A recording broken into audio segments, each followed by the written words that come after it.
শ্রী শ্রী হরিচাঁদ ঠাকুর মৈথিলী ব্রাহ্মণ নন।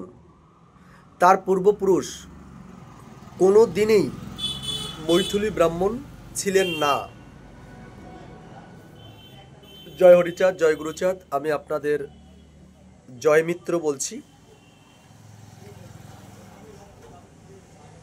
সত্যি কথা বলতে কি, তারা যদি মৈথিলী ব্রাহ্মণই হবেন তবে তার সন্তান সন্ততিরা এসসি সার্টিফিকেট ব্যবহার করতেন? এটা তো বোঝাই যায়। যাই হোক, শ্রীধাম ওরাকান্দিতে বাংলা 1347 সালে 6 জ্যৈষ্ঠ এবং 28 কার্তিক ইংরাজি 1940 সালে শ্রী শ্রী হরিলীলামৃত মহাগ্রন্থকে সংস্কার করবার লক্ষ্যে ওরাকান্দি মতুয়া মহাসংঘের সংঘাধিপতি মাননীয় প্রমথরঞ্জন ঠাকুর তার নেতৃত্বে দুটি সভা অনুষ্ঠিত হয়।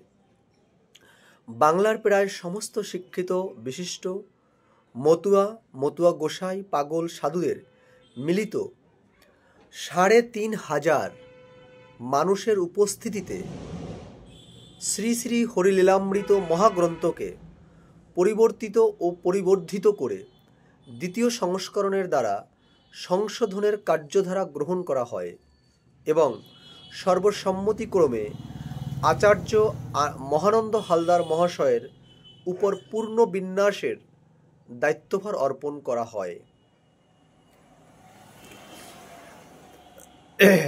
এই সংস্করণ সংযোজন ব্রাহ্মণ্য ধর্মের আধুনিক হিন্দু ধর্মের কল্পিত পুরাণ শাস্ত্র সাহিত্যের পূর্বাপর অবতার তত্ত্ব নির্ভর করে শ্রী শ্রী হরিচাঁদ ঠাকুরকে ব্রাহ্মণ্য ধর্মের, আবার বলছি, অবতার রূপে প্রতিষ্ঠিত দেবার জন্য এই দ্বিতীয় সংস্করণে শ্রী শ্রী হরিচাঁদ ঠাকুরের পূর্বপুরুষ রামদাস ঠাকুরকে মৈথিলী ব্রাহ্মণ রূপে প্রতিষ্ঠা দিতে মাননীয় পিয়ার ঠাকুর মহাশয় নির্দেশক্রমে পিয়ার ঠাকুরের নির্দেশে আচার্য মহানন্দ হালদার তিনি এই মৈথিলী ব্রাহ্মণ শব্দটি যুক্ত করেন।